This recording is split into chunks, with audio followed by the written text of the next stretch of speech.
Hey guys, I hope you're doing well. I know it's been a long time since my last video. School's got pretty busy, I had midterms and whatnot, but we're back and we're going to try to be more consistent, even, as academics can get more busy. And yeah, so let's just start with a prayer.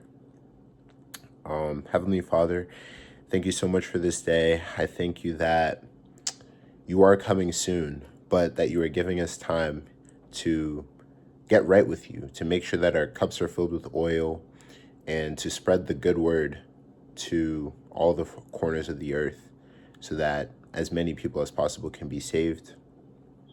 We thank you that you are keeping us, you are clothing us, you're watching over us, that this week will be a good week, that we will get all the things that we need to get done, that any evil plans of the enemy to distract us, to tear us off our path will be vanquished, and that we will be victorious this week. I pray that you just help me in this video to, do it to the best of my ability.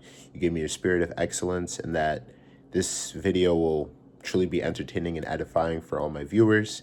And yeah, and in the name of the Lord Jesus Christ, I pray. Amen. So today we're going to be talking about Manchester United. We're going to do a little Manchester United debrief during the international break. And yeah, this is something that I want to start doing more of because international break, we have some time off from all the club stuff. So might as well. And yeah, so the first thing I want to talk about is Manchester United are better than they seem, better than we seem, I'd like to say.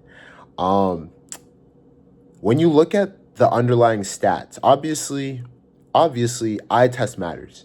Obviously you need to watch something and then you want to see the stats back it up. And then from there you can come to a determination on something. I feel like that's the proper way to do analysis when it comes to something like sports.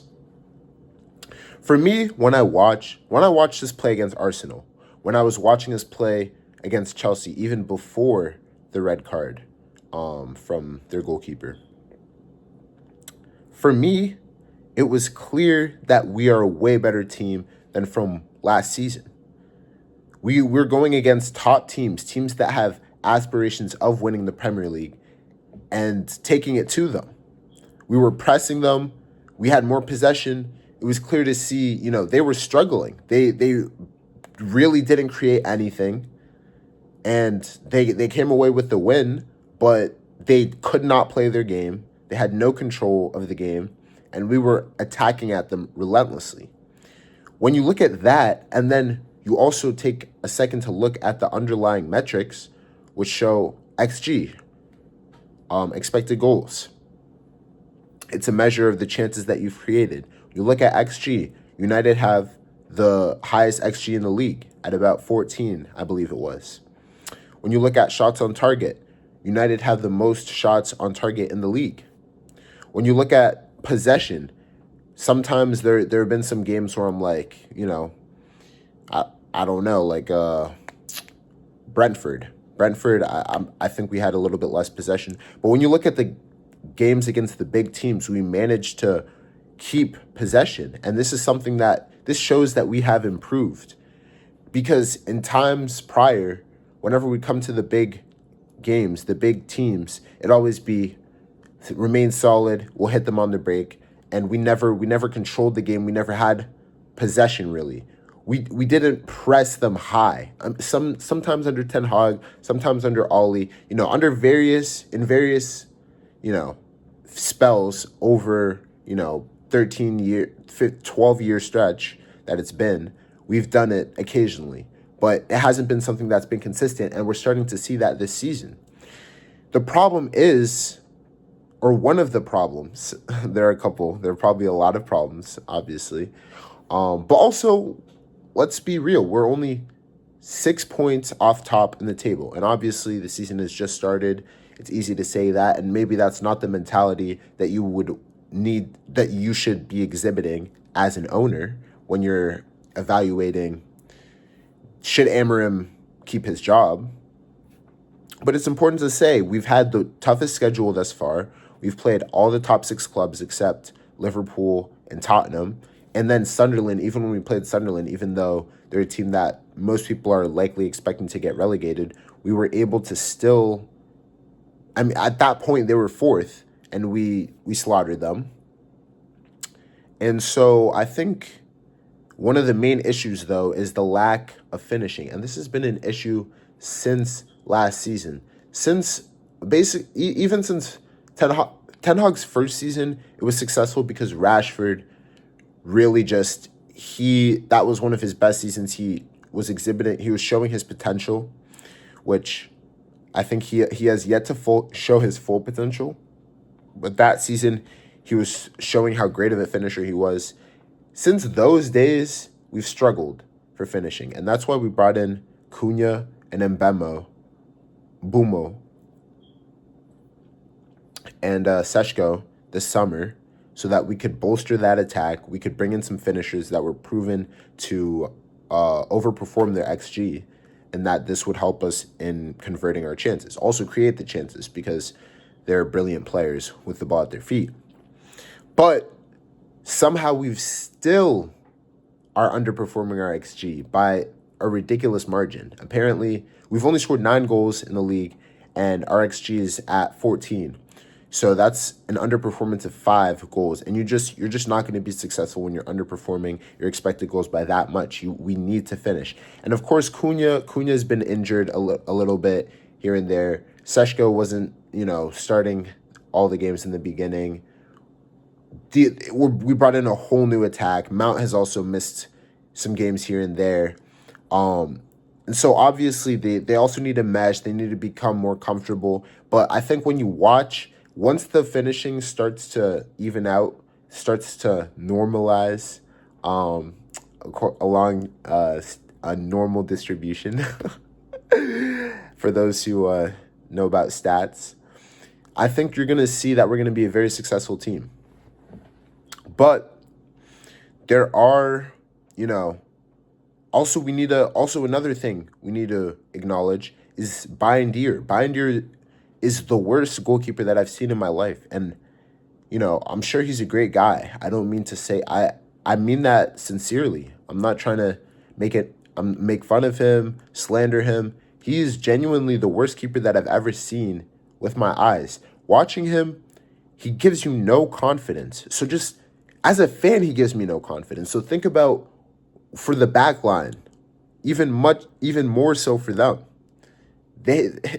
How are you going to have confidence with a goalkeeper? He can't command his box. He can't go out and claim a cross, punch it out. He can't do anything. He can't save a shot. The distribution at times looks good, but I mean, is that really all goalkeepers coming down to at this point in time? I mean, crazy. When we looked at Lamens, of course it was against Sunderland, who, again, a team that we're not expecting too much from. But he was class. He gave you confidence. And he was picking the ball with either foot. He was making saves look very easy. I saw videos where Shaka thought, Sunderland had scored twice. And under old circumstances, maybe they would have. I got my Malta right here.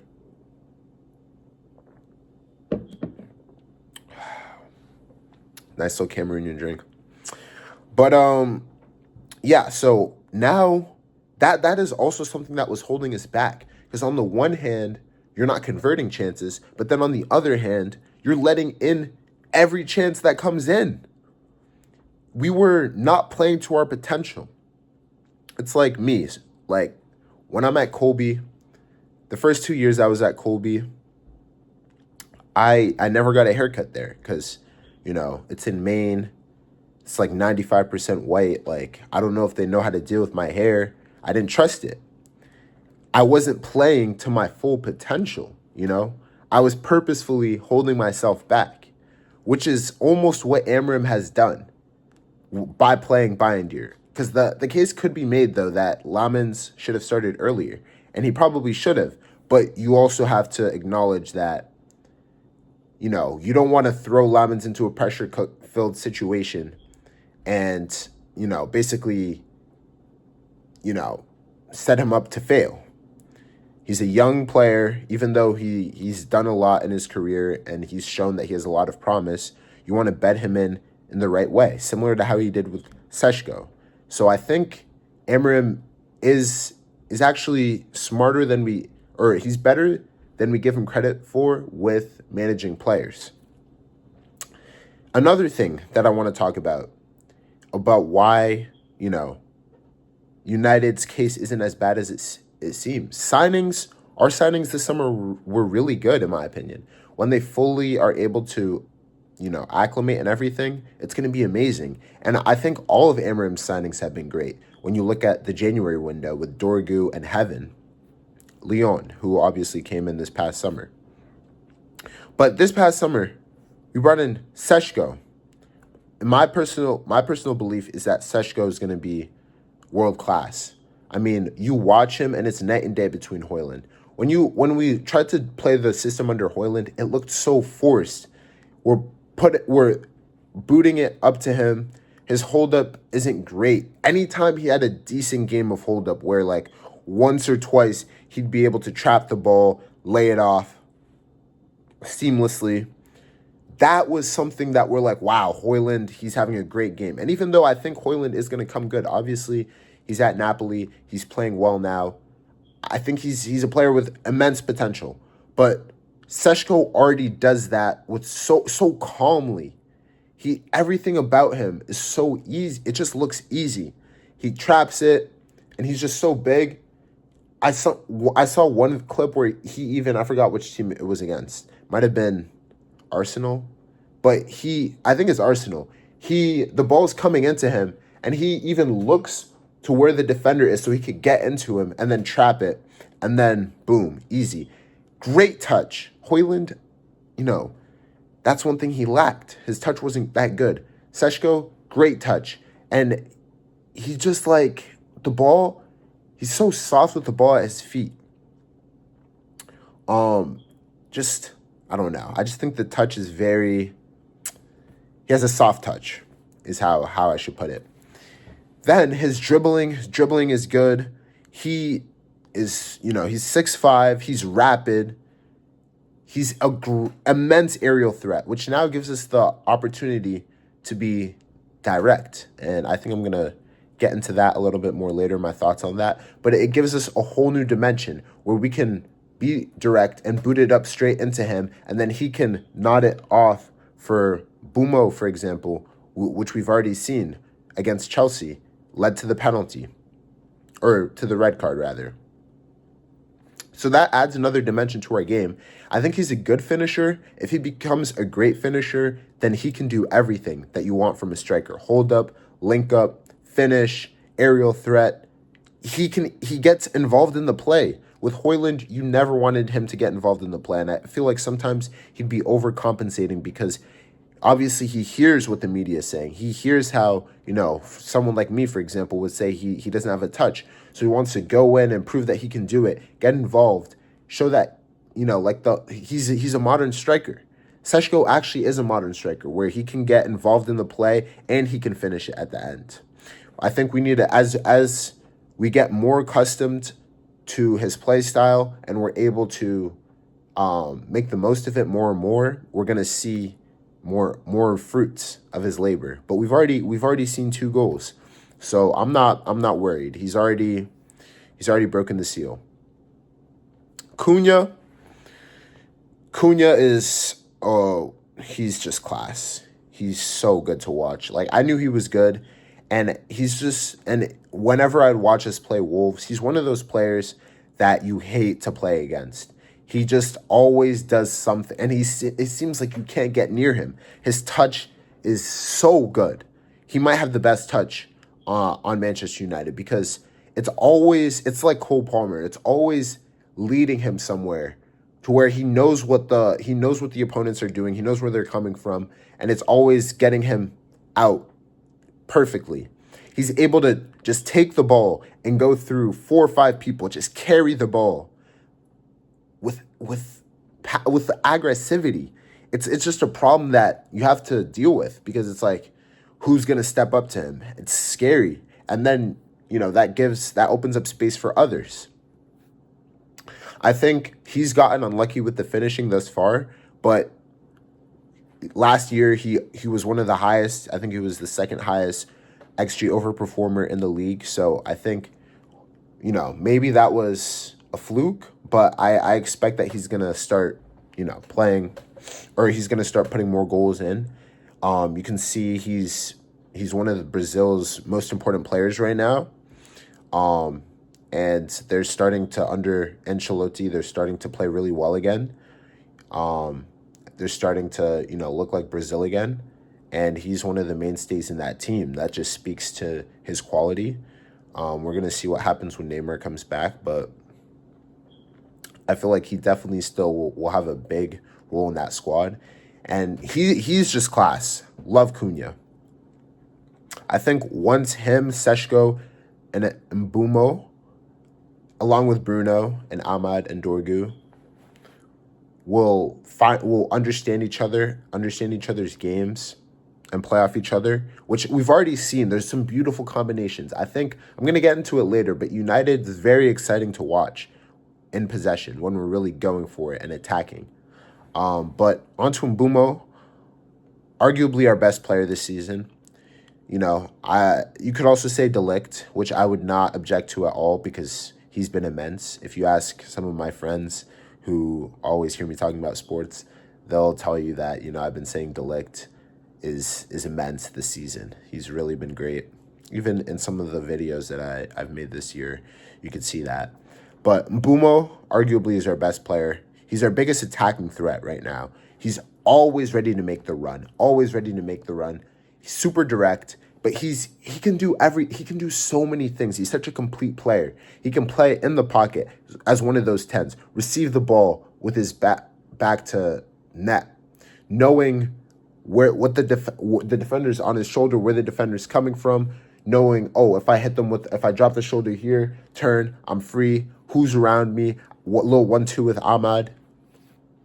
So quality with the ball at his feet, but then he also makes intelligent runs, and he's quick with the run. He's rapid, and then he's also probably our best crosser of the ball on the team. We haven't done it enough yet, which is what I'm saying. Once we get more acclimated, get more accustomed to Seshko's game and all of our new signings' game, that this is going to be able to come through more. We're going to start playing.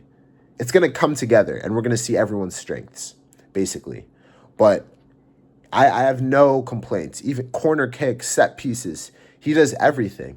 And he's gotten a little bit unlucky, I feel like, at times with just goalkeepers that made great saves. But he's put the ball in the net a couple of times this season, and I just think he's going to do it again and again. Lamens I've already covered, but, he's young, and he already looks steady. That's all we need right now. I don't want to put too much pressure on him. I don't want to say that he's this world-class player. We haven't seen that just yet. But all I know is that for the past couple of years, we've seen goalkeepers that have no clue. They don't know what they're doing, and it messes us up. It ruins what we got going on, basically. But yeah, the attack ultimately is super. It's not at full power, and it's already super threatening, and it has a swagger about it. Our players have tech. It's that United swagger of just like, we can hit you on the break, and no one has the same quality as us. I know that sounds ridiculous if you're not watching United constantly, but if you watch videos of attacking combinations, of skills, United skills from this season, you're going to see the quality that these players have. When it all clicks, it's going to look amazing. You got Seshko. You can boot the ball into Seshko.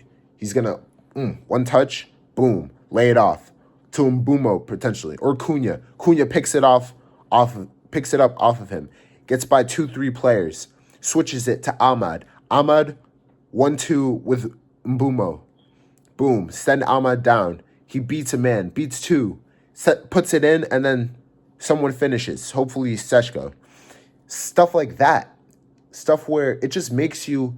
I love watching the team because they're just exciting players that will do things that you don't expect. When Mainu, I mean, we're gonna get to Mainu, but Mainu, another player who's got the technique, who could do things, who could bring magic to the pitch. Xerxes, again, Seshko, Bumo, Cunha, even I wouldn't necessarily put Mount into that category, but Mount has quality on the ball as well. Lissandro once he's back, Mazraoui.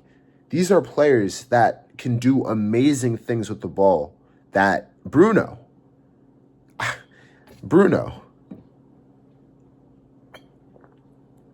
that you would just love, you know, and Lissandro and Mazraoui are likely to be back soon, which is great.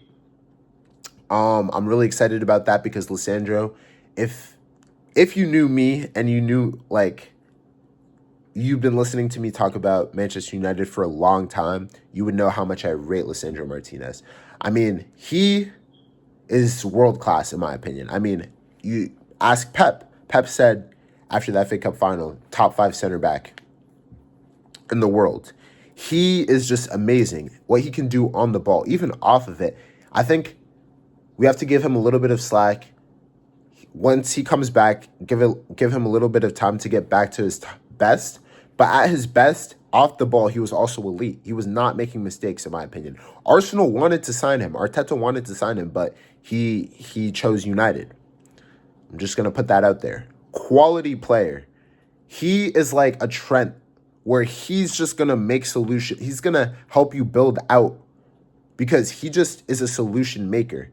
He can beat a man if he needs to. He can put a ball over the top.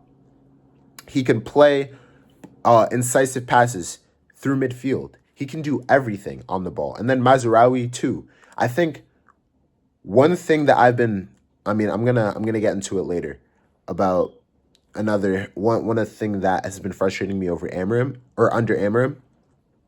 But those two being back, they're probably not going to be back to play against Liverpool, but in team training, it's just going to be huge for us. Lissandro also just brings, when Ten Hag first came in and we had Lissandro, Varane, Shaw, Malacia, Dallo, Wan-Bissaka, we had a passion about us defensively. We loved to defend. We loved putting in a tackle. Anytime there was a tackle that was put in, we would be high-fiving each other. We'd be getting hype.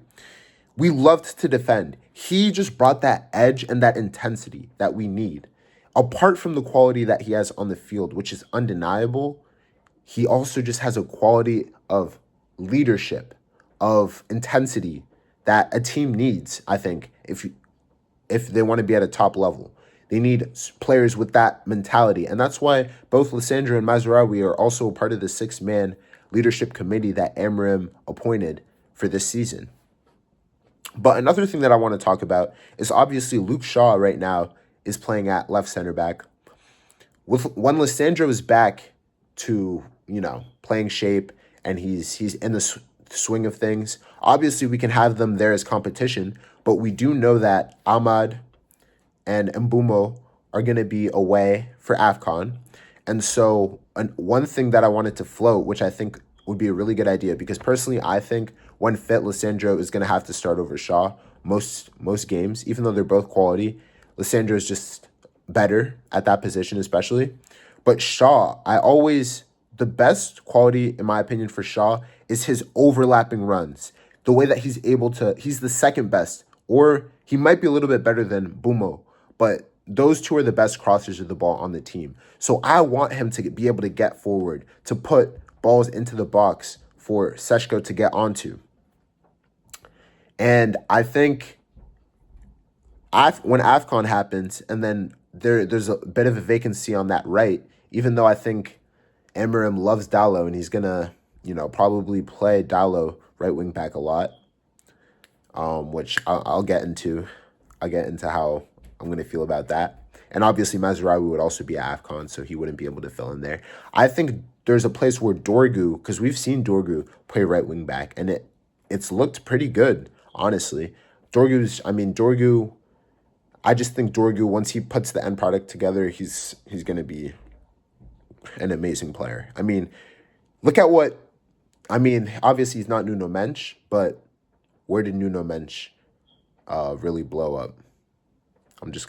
That's all I'm saying. But I would have Dorgu at right wing back, and then I would try Shaw at left wing back. Hopefully his legs stay. But if his legs hold, Luke Shaw at that left wing back is what we need to show Dorgu how to play the position. I think he can do it better than anyone else if he's going to be able to keep his legs under him, and that would also greatly boost our attacking output.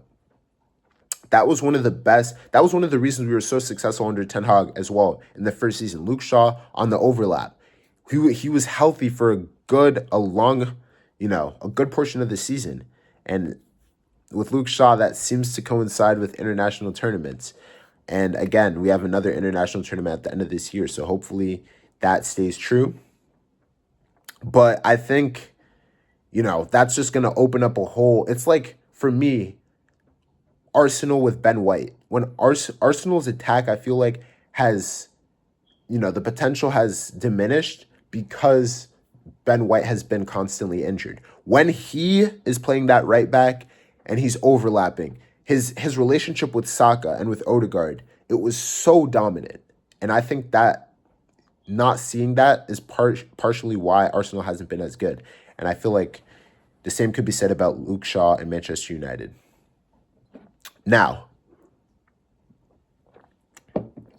on to some things that do worry me, potentially. Well, not potentially. Some things that actually do worry me is, I would say, there's a worry about not enough games. Obviously, we lost to Grimsby in the Carabao Cup, which I think also there's something interesting. I'm going to get into... I'm about to get into it with Xerxes and Mainu. There are rumors that Xerxes and Mainu are, obviously they're footballers. They want to play. And Xerxes is also someone where he didn't get off to the greatest start, even though he scored on his debut. After that, it was a little bit slow. And there were a lot of rumors about, Italian clubs wanting him, that they were interested. Juventus, I believe, Napoli probably. Milan, obviously Milan had tried to sign him when we signed him. That first January in the first summer transfer window, there were rumors that, these clubs want him, but all the rumors or all of the reports also said that he wanted to fight for his spot in the team, that he believes in the project, and you can see he loves the team. If you pay attention to Manchester United, you pay attention to, the Instagram page or things like that, or you just watching games, his reactions to everything. He's so invested. He really loves the club. You can tell that. And towards the end of the season, he was one of our better players. Mainu also, I think in his breakthrough season, he was our best player, which sounds crazy to say as your breakthrough year being the best player, but that's the level that he played at. And then he carried that on and, obviously scored in the FA Cup final, the winning goal. And then he also played in the Euros and was one of England's best players for that tournament. And since then, it just hasn't really worked out for him to the same effect, but he hasn't, he's gone through injuries, and then we started playing this 3-4-3, and then it's unclear whether is he a 10 in the system or is he one of the sixes. There's a lot of different, now we know that he's a 6, but now the idea is, he's the more attacking 6. He's good with, Kobe needs the ball at his feet. And so then there's the idea that him and Bruno can't play together, but then sometimes you see them playing together. And then it's just, there's a lot going on. And essentially the idea is that the reports are saying in January, if things don't change, Xerxes and Mainu could be looking, for ways out. Mainu, it seems like a more temporary, loan type situation. Xerxes, I think the reports are that maybe it could be a long-term thing. And I love both of these players, so I really want them to play. But again, when you lose the Carabao Cup and you're already not in Europe, now there aren't enough games. There just aren't enough games for a squad that big. And I also, that's another thing that I want to get into. We have a squad. We have a squad. I'm going to get into that a little bit later, but we have a squad. And when you have a squad like that, you need games. Obviously, these players, I mean, there's the World Cup is coming up. Everybody wants to play, but Amarim has to get results. And then, there's some players that he's not going to trust, given, Grimsby, for example. So it's difficult. But there's also, there are reports that there's a potential for us to do club friendlies midweek. I don't know if that's really going to satisfy the players, but obviously they'll be able to get on the pitch. It's going to help, get people minutes. It's going to help, you know, get people catch or help the players catch the eye of their international managers potentially. If you're someone like Delict, who maybe might be on the outside looking in right now, or Xerxes, for example, Mainu, with how Tuchel's running things. But I think obviously all of this is leading to one thing. You can't really do this debrief without mentioning, the state of Amarim and his job.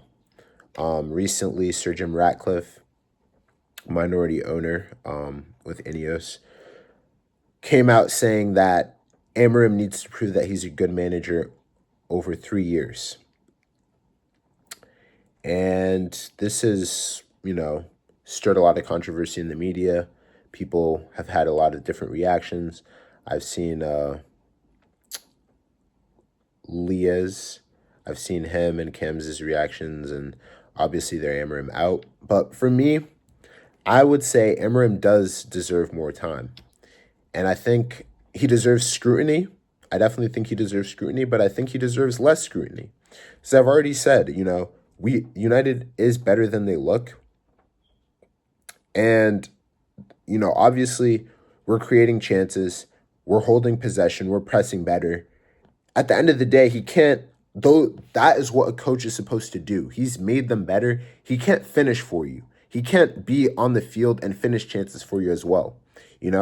Obviously the results need to start coming in. And again, you can maybe cast some aspersions about certain decisions, such as Bayindir playing when we had Lamens, or for me, Xerxes not playing, or Mainu not playing, or Mainu not playing enough.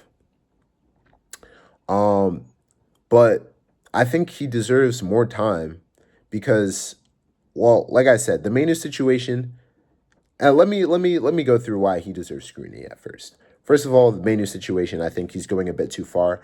I am personally of the belief, if you, I always talk to one of my roommates, Uno, and I talked to him about how Mainu, I was glazing Mainu so much his first season. He was our best player, one of the best midfielders in the Prem. His potential is, sky high. Scholes said that he was nowhere near him at that age, things like that. But after that first season, he never, to me, showed again, he never displayed the level of consistency and the level of just, what's the word? That he would go in every game and he'd be trying stuff. And he almost never lost the ball. And it was successful and he was consistent. And after that first season, I think we weren't seeing that much of that. And obviously, there were a lot of things going on. The club was obviously in a really bad place. He had dealt with some injuries, manager changing, just a variety of different things. Obviously, Casemiro also, and having to play with Eriksen, it wasn't necessarily conducive to being successful, but I also believe he was not at the same level. And that, Ten Hag was very hard on him because he had been training with the first team for a long time before Ten Hag gave him the chance to play. And then even after that, he was supposed to make his breakthrough in the beginning of the season, but he had gotten injured. And then Amarim sent him back to the 21s after he recovered for a little bit before he let him, make his Premier League debut that season.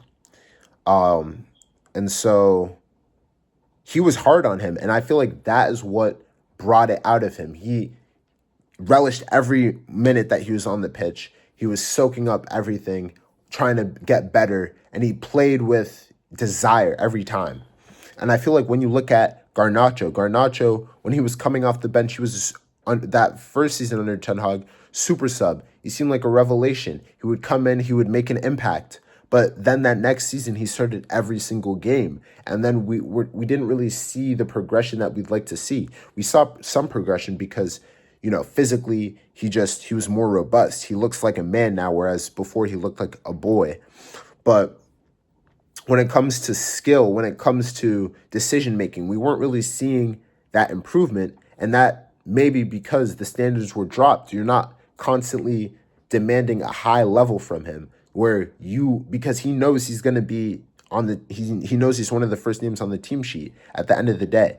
When you don't know whether you're one of the first names on the team sheet, that brings out a different type of desire. That brings out a different level of consistency of trying to prove yourself every time in training. I saw an interview that he had where he said that before he had really made his breakthrough, that when he was training in the first team to get noticed, he'd always be, anytime that he's coming up against one of the best players in a duel, in a dribble or anything, he'd always try to do something to not embarrass them, but to show them I'm on this level. If I can do that to them, that's going to catch someone's eye basically. And that is, I think we needed an element of that. So I was in support of Amarim not starting Mainu every game, that really making him work for his position. And Amarim clearly rates Mainu. All he says is that Mainu is a quality player, that you can see it. He always says in the little things you can see. But that he says that he needs to improve his tempo. And some of these things I think are true. That's also what the reports were saying with Ten Hag. Ten Hag was super tough on him because sometimes he didn't demand the ball. But when you have that quality, you need to be demanding the ball. He can affect the game so much when he's on the ball. He needs to constantly be checking for it. He needs to be purposeful. He needs to be checking in and out, constantly demanding the ball, getting as many touches as possible. And sometimes he's not doing that. So I understand why, to some extent, Amarim feels like I need to bring out the best of him because his potential is so high. You want him to reach that, and you need to push him if he's going to reach it. But I think, to be fair, one place where he deserves the scrutiny is that the Mainu situation is going a little bit too far. It's one thing to say he shouldn't start every game, but he should start probably at least 1 in every 3 games, 1 in every 4 games. He should probably come on maybe 65th minute or earlier rather than 75th minute, 78th minute. That's too late. He's clearly one of our best players. And so I think though Amarim should be trying to get the best out of him and really pushing him. And one way that he can do that is by making him have to really prove it every single time to get those constant or consistent starts. But it's going a bit too far, especially when you got players like Ugarte that are playing and starting games ahead of him. I think it's too much. Xerxes also, I think he's one of our best players. I think he gives us quality and size and aggression. I think, we're going to talk about being direct, but it seems like that right attacking mid is a more advanced one. And Xerxes, he has already said he sees him more as a 9.5. We've all been saying that he started playing a lot more in the 10 last season, in one of the 10s, and he really thrived there. And I think in being direct, when you got Seshko, you also add Xerxes to that. That just causes chaos. That's going to cause absolute chaos. And then again, he works well with another striker, or when he doesn't really have to be. He's not gonna be the player that's gonna score you so many goals, but he's gonna link everything together. And I think he needs to be getting minutes. He needs to be getting playing time because that's also gonna push Bumo. That's also gonna push Seshko, and he's a quality player. I want to see quality players play. So that, there's certain things with players that I feel like is where one of the reasons where Amorim deserves more scrutiny. For example, his strange Dalot obsession. We know that's your countryman. We know he's Portuguese. You're Portuguese. But Dalot is just not cutting it. Not at wingback. Maybe we can try him in midfield because we know under Ten Hag he inverted. That was one of the times he was the most successful. That is the time he was the most successful under Ten Hag. And maybe it's that he's really a fullback. He's not a wingback. That is a possibility. Maybe he is extra depth at one of the wide center back positions. Maybe that's what it's going to have to be. But he's just not a wingback. And Amorim always keeps playing him to the point where sometimes now in Dorgu, and let me say, I understand because, the same thing that I just said for Manu applies to Dorgu. He has a lot of improvement to do and his potential is sky high. So I understand you don't want him to start every game. But it's sometimes where he's starting over Dorgu or he's starting over Ahmad. And you're just like, what do we see? He offers nothing in attack. He loses focus in defense. He constantly makes mistakes in defense. And he'll lose the ball. I guess it's this long corner gimmick or this long throw gimmick. That's the only thing that he can bring to the game. And so Dalot that is one of the things about Amorim that really frustrates me. And also, again, I've already touched on Bayindir, but that was another one. But moving on from that, another thing that we were excited for when Amorim came in was the potential for him to, build, trust the youth, build on this academy that we have, these budding young players that we have, because we have a very young team.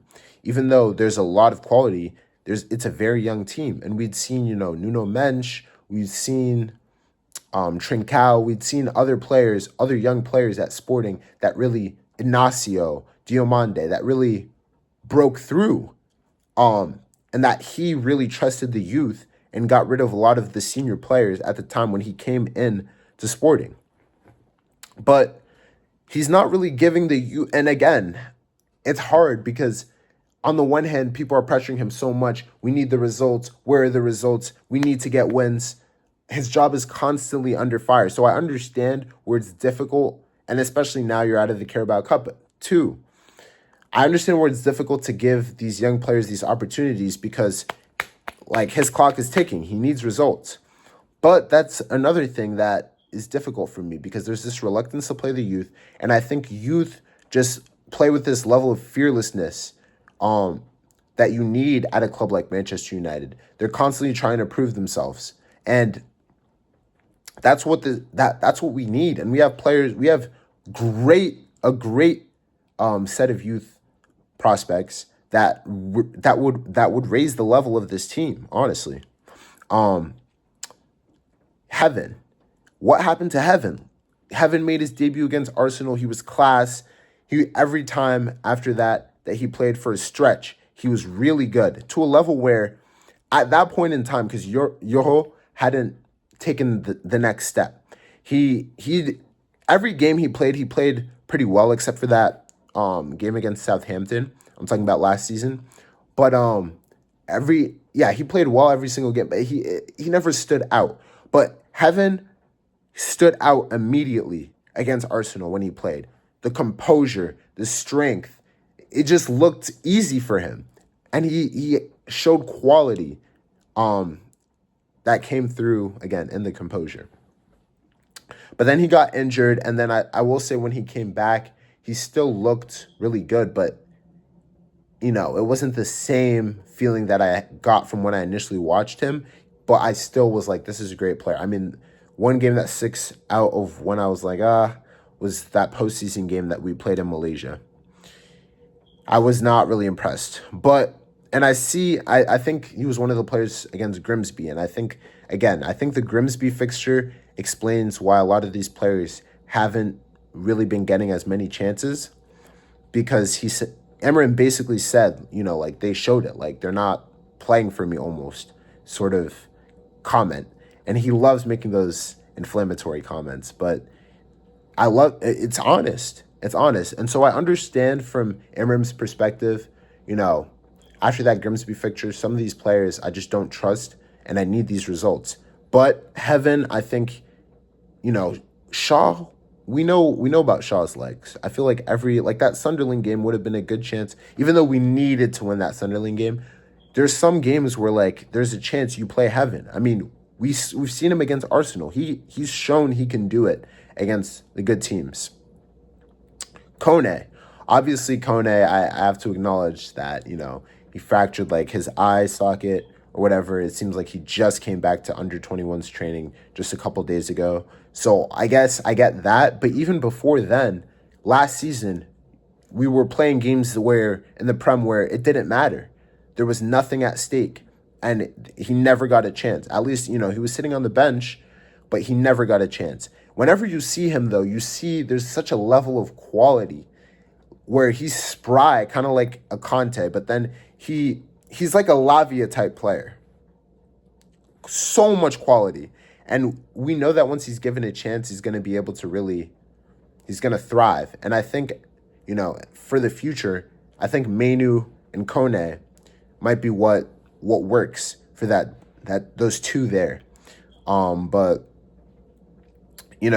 there seemed to be reluctance to give him minutes to really play him. Even in that game in Malaysia, I believe his minutes were somewhat limited. Even in the preseason. In preseason, I don't think we saw him once. So there's a little bit of reluctance that I don't like. Another example, Lacey.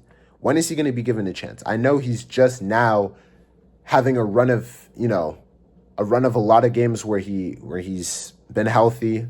It's coming at a perfect time for him. We saw, he's obviously in the youth setup. I think he's with the under 21s, and we saw that he got to train with, the England first team. And so we can see that, I guess you can understand that he's been injured, and he needs to, like, consistently do it and be healthy before he's going to be given that chance. But even there, you could argue we should have seen maybe a little bit more of Lacey.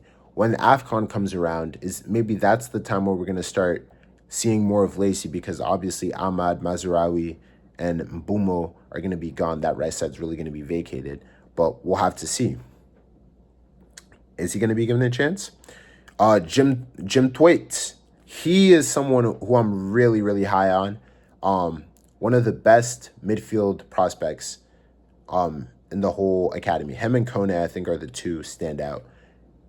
Like, the passes this guy makes, he'll receive the ball back to net, turn always perfectly, always checking the shoulder, always knows where to turn with one touch, and then next touch, boom, like Paul Scholes. Amazing accuracy, pinpoint accuracy, long balls, switches, crosses. He's got everything. He's going to be such a good player.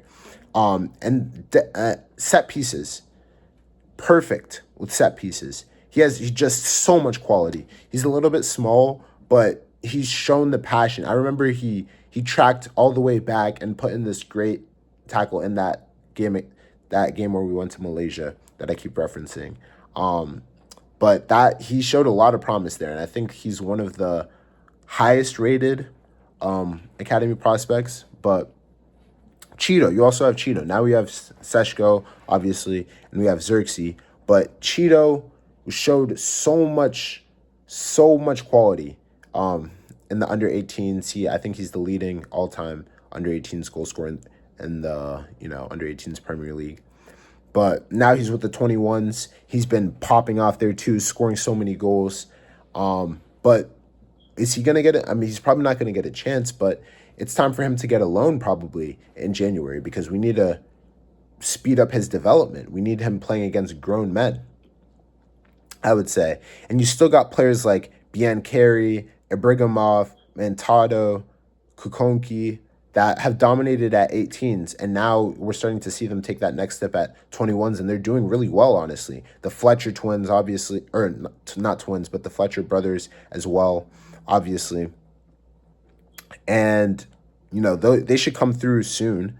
And so that's also why I don't want to see us signing many more attackers in the future. And obviously, I see obviously there's going to be links because it's United, but I see links to Yildiz. And obviously I would love a Yildiz. I think that's a player. He's going to be world class. And, in cases like that, you have to jump on it. And you don't really want to see it as oh, we have, these players coming through the academy. The academy players need to make it tough on the manager to force him to play them, basically, as it seems like Engamoa or Dauman or Lewis Skelly or Nwaneri have done, speaking to Arsenal, and what Arteta has done there to give him credit, but also what the players have done. But yeah, so I don't think we should focus too much on signing attackers because, again, we have, like I said, Lacey, and then you got Biancari, Ibrahimov, Montado that are coming through. But Amarim, I want to see him use the youngsters more. That is something that we were looking forward to. That is something that he, I believe, said that he would look to do. And I haven't seen enough of it yet. So that's another reason why I think he deserves a bit more scrutiny. And then, obviously, the midfield situation. That's another big thing for Amarim that is causing him trouble, because we all want Manu we all see the quality that Manu has, and he sees it. And we want him to play. And so that causes frustration. That's going to make it difficult. Also, people don't understand this Bruno at the 8 thing. And I'll explain it to you. I don't hate Bruno at the 8. I hate that Bruno at the 8 means Manu can't play there or can't play with him. That's what I hate about it. But if you ask me, I understand it completely. Amarim is saying, he's seeing it as, okay, these 10s are also attackers. I want them to, again, I keep mentioning being direct. He wants to have a transition threat. He wants players in those positions who are rapid, who are going to be able to counterattack, like Manchester United used to do, to go on the break and just devastate you. And Bruno is not that. He doesn't have that. He's quick, but he's not rapid by any means. He's not a player that's going to be able to be devastating on the break. The way he's devastating on the break is because he delivers the ball into those situations. His ball striking is amazing. His quality in passing is so good, which is why I like him in that position, because he's able to just keep things going with a little 1-2s, keep possession going, keep the tempo up. But then if there's anything to exploit, boom, any switch, perfect accuracy. Any ball in behind, perfect accuracy. So I understand it. But midfield, I was already talking about, we have Thwaites and Kone, who I expect to definitely make their way into that team very soon. But right now we need players in there. Casemiro, he's been good this season, and I think, honestly, he keeps extending his timeline at United, and I like it. He's an experienced player. He never raises a fuss. He's always, you can tell he really will die for the badge. So I just love it for Casemiro. I think next couple years he can stay and mentor players, mentor these midfielders as they come through, because Manu always spoke so highly of him and Bruno, how much that helped him. So he can stay, but he's going to have to play a lesser and lesser role in the coming years. Ugarte, in my opinion, has to go. So right off the bat, we need to bring in, and Bruno, there keeps being these rumors of Bruno leaving, and he's one of our only players that could bring in funds. So I'd hate to see it happen, but I could see it happen. So we're going to have to bring in at least 2 midfielders, if you ask me. And obviously right now, all the reports are that we're really looking at Elliot Anderson, Adam Wharton, and Carlos Baleba. If you ask me, right now, Elliot Anderson is the one that makes the most sense right now. He's the level that he's been playing at. I wasn't familiar with his game, to be honest, up until this season, but the level that he's been playing at for Forest is just amazing. He can do everything, all action midfielder, first phase, second phase, third phase. He receives it, in build up. He could turn. He keeps it going, keeps the tempo going. He can carry the ball. He's athletic. He wins the ball back. He gets into duels. He wins duels. And it's a potential 40 to 50 million pound price, I believe, in January is what reports are looking like. If that is true, I think we have to take that so quickly, because Elliot Anderson and Bruno, I think that is when we would start to see the Amorim system, looking really in top form. But obviously, Baleba as well. Although Baleba, it seems like he's had his head turned, and that is a major concern, because if having his head turned, he's already dropped his performances at Brighton, then, will he be able to handle the pressure of United? Will he be able to handle that pressure? He keeps being hooked at halftime, and it's bad to be hooked at halftime that frequently. But I think it's also they want to monitor the situation very closely. They know that he's going to be one of their biggest cash cows.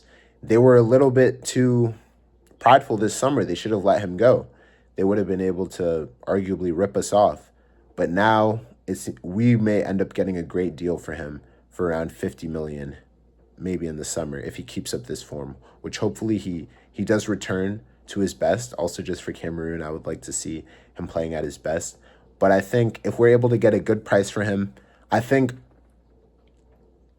he's a young player. He's going to go through ups and downs. You saw what happened when Caicedo first got to Chelsea, and look at him now.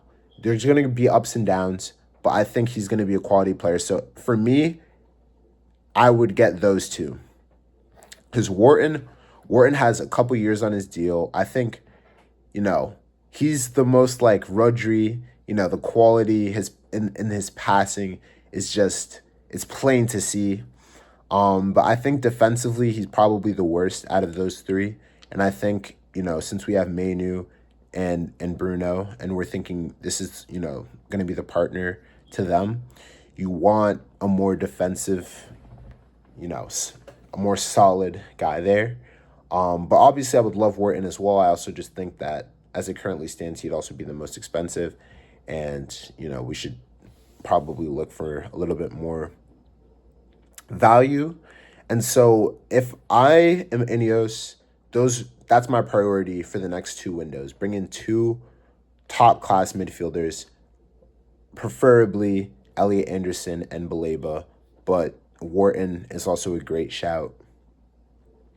And obviously there are others. I keep seeing, Stiller, Agume, these names. But I think if we get the midfield right, I think that is why also Amorim deserves more time. We haven't signed him a midfielder. We haven't fully given him the tools to succeed with his system. I think that's honestly the missing piece at this point. But you're probably going to have to, also look at center back if Maguire doesn't end up signing a new contract, which I think he will. But, Maguire, you look at Lissandro and his injuries, you look at Luke Shaw, look at these things. Maybe a center back in the summer you want to look at. Maybe another, actually no, we have Vitek, I believe. But yeah, that's honestly, I think, the only thing we need to focus on when it comes to signings moving forward. And then back on Amorim, I feel like one of the things that's been frustrating me is how I feel like I only at times see what I think his vision is. And I think, that may be because he's not stressing it enough. Obviously, also sometimes game by game, it might require different things. You don't want to use, the same tactics every game, which is also another thing. And people say he's not adapting. But I think when you look at things that I'm going to get into, he has adapted. But I think the system only works when a center back jumps into midfield. I think they need to be aggressive both in and out of possession. They need to be able to pick up one of the free men out of possession, jump in, make tackles, and then, launch things from there, counters. But in possession, they also need to be aggressive and act almost as another midfielder at times. They need to carry the ball. And I feel like we've only seen this at times. So when Yoho last season, he started playing more on the left. We started seeing him carry the ball more towards the end of the season, carry the ball and really show his quality on the ball. De Ligt, I think, was great at this against Chelsea. Whenever I see him, and I think it's because he's had experience in three at the back, so he understands how it needs to work. But I think Amarim, that could be a criticism of Amarim, why he deserves the scrutiny. Is he not conveying it enough of like the importance of we need to be aggressive and jump into midfield in and out of possession? Because De Ligt is one of the only ones who I've really seen that from this season. And I'd love to see it more from Shaw because, again, I think the overlap, I think his quality on the ball, his delivery, and it is the thing that's the best about him. Also, Lissandro, his delivery. And then Yoho, I was saying I saw it last season. I'm not seeing it as much this season. I want to see it more from him. I want him to be aggressive in possession with the ball. And I think that is when the system is going to start, coming together. But that is where, maybe you can point the finger at Amarim because why do we see it sometimes and not other times? Are you not emphasizing it enough? What is the issue there? Because, yeah. But one tactical thing that I haven't been a huge fan of, and I mentioned a lot in this video, is how we're becoming more direct. I do understand it, and that's also the thing, is why I don't understand people say that Amarim doesn't make any changes. It's clear he's, at first we were trying to build up, and we do still try to build up, but now that we have a focal point up top, even with Højlund, we tried to do it, and it looked bad, but now that we have a focal point up top, we could just send it into him, and he can nod it on to one of the 10s who's running along. He can control it and pass it out wide to one of the wing backs in 2 touches and have us driving at the defense. But and I love all of that. And I think against the best teams, you need that because they're going to be able to press you really well. A lot of times you're not going to be able to build up. But I don't love the long throw-ins aspect of the directness because it just seems a bit desperate to me. And I understand we did score off of it, I think, against Sunderland. And I understand with Seshko, obviously, we have that striker. We should play to that strength because that is another thing that can set us apart. But it just feels like a tactic that, a mid-table club would use. It seems like I always make fun of Arsenal for their corner tactics and how reliant they were on corners. But the long throw is that sort of gimmick. And it also means that Dalot serves a role, which is another thing that I'm not a huge fan of. And so I think we should try to be direct. But I think, it's things like that where if we're playing Brentford, that was the thing that pissed me off about the Brentford game. Why are we playing Brentford? And Amarim said, we were playing their game, but you are the manager, you are the coach. How are you saying, we played their game? Why are we doing long throws? Why don't we try to control that game? Take the possession, take the sting out of the game, and just put our foot on it and dominate. It's Brentford. This is a team that I believe I said would probably I think I said they would just escape relegation. I had them maybe at 17th. But I think I might have had them at 18th. I might have said this club would get relegated. That team, we should have beaten them, honestly. And I didn't like that, how we were trying to be so direct there from a throw standpoint. And that's kind of getting me upset with Amarim. I want to play good football. I think that's part of the reason why we brought him in. But I think, again, reason why I think that he deserves more time is because we are a way better team than we have been. We can hold possession against top teams. We create a lot of chances. There are patterns of play. I am seeing patterns of play. I'm not seeing the thing as much where our central center back in build-up will go into midfield, but I think that's also a byproduct of being more direct. But another thing that I wanted to say is when Lissandro is back, I think that role is perfect for him. And I know he likes to do it with the central center back, but I think, obviously we see clubs do it with their fullbacks. Pep kind of started that, the inverted fullback, and we saw Dallo used to do that. But I don't see why one of the wide center backs can't be the one to step into midfield, and then you can have De Ligt or Maguire, whoever's in that central center back, go out to the side. Because Lissandro, he was a midfielder. He would make that system work to a level that it would be beautiful. And I think Amram needs to, as the coach, he needs to be able to identify those things, because that is just something that, if you have Lissandro there, he's not losing the ball in build-up. The solutions that he's going to make, he always checks his shoulder, the turns that he has, how agile he is, his passing, his delivery, but also his quality in possession of dribbling. He would just solve so many problems. But again, we are a way better team. We hold possession against the top teams, which we never have done for the past couple of years. We create lots of chances, which we weren't really doing in the past. We were definitely not leading in XG, even though we were still underperforming under Ten Hag and under Amram last season. We were not amongst the top in XG in the league, and definitely not the top. But there are patterns of play. We're pressing way better. Again, the way we pressed Arsenal, they didn't know what to do. The way we pressed Chelsea as well. I'd say City, that was a game that, that's one of the one games this season. City, Brentford, and Fulham are 3 games that I was really disappointed in the performance of the team.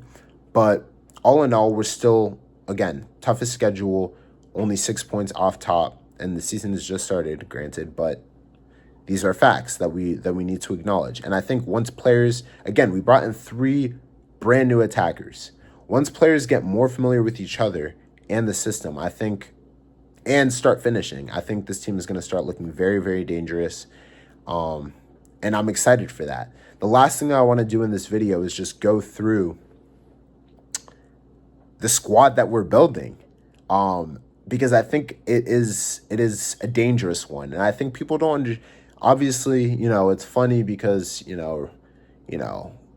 United is funny to laugh at, the media always poking at us. But when you really look at the squad, it's going to be very scary in the next couple of years. Let me take you through it. Goalkeeper, Lamens, who looks like he's going to be, only hearing good things. From Courtois, only hearing good things. Looks like he's going to be great. And then I think Vitek, when he comes back, I believe, is the goalkeeper we have on loan, is going to be that backup. Bayindir has to go, if you ask me. Left center back, Lissandro, world class. Luke Shaw, arguably world class. Aiden Heaven, amazing potential. And you got, Lenny Yoho, who could also play there. De Ligt, who could also play there. You get the idea. Mazraoui, who could also play there. Quality players.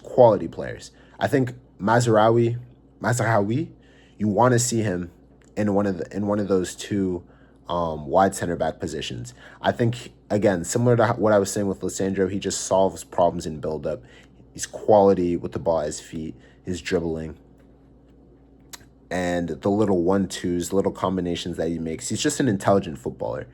I think he brings a lot in possession, similar to Lissandro and Luke Shaw and Yoho. You go to central center back. You got Maguire. You got De Ligt. You also got Aiden Heaven, in my opinion, who can play there. Center back. Then right center back, you got Yoho. You got De Ligt. You got Mazraoui. I think class right there. I think when you look at that depth of what we really have at center back, I don't think that that's really a position that we need to do much of in the future. When you go into midfield, For those two spots, I'm gonna say you have a more offensive one and then you have a more defensive one. I'm gonna for those the more offensive one you got Bruno, you got Manu who can also play there. You also have Mount. You got if you're looking into the academy, you got Kone, Twaits, coming through, and I think that's really it. Then you go to the defensive one. You got Casemiro, you got Ugarte, and then you got Manu and Kone who can play there.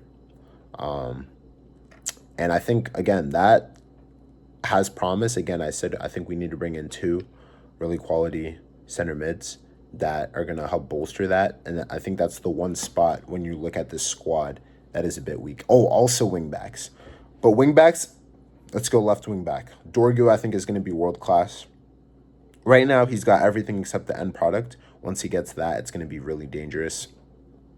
And then you got Leon. We've also seen good signs from him, but we haven't seen too much, so I can't get too much into that. But then you also got Luke Shaw there. In theory, you have Dallo and Mazahawi who can play there, but I don't want to see either of them there, honestly. And then right wing back, you got Ahmad and you got Bumo who can also play there, and then you also have Dorgu who can also play there.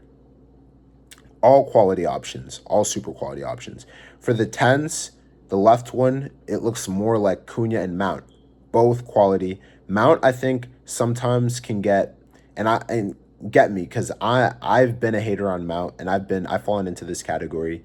I think, to people who hate on Gavi, who I also tend to hate on Gavi at times, because of how, he can look so busy. Or like Bellingham, people who call Bellingham, just a workhorse type player. These players are workhorses and they do a lot out of possession, which I think sometimes gets people confused into thinking that they're not good in possession. But Mount has quality. He has quality in every regard of, technique. His technique is quality.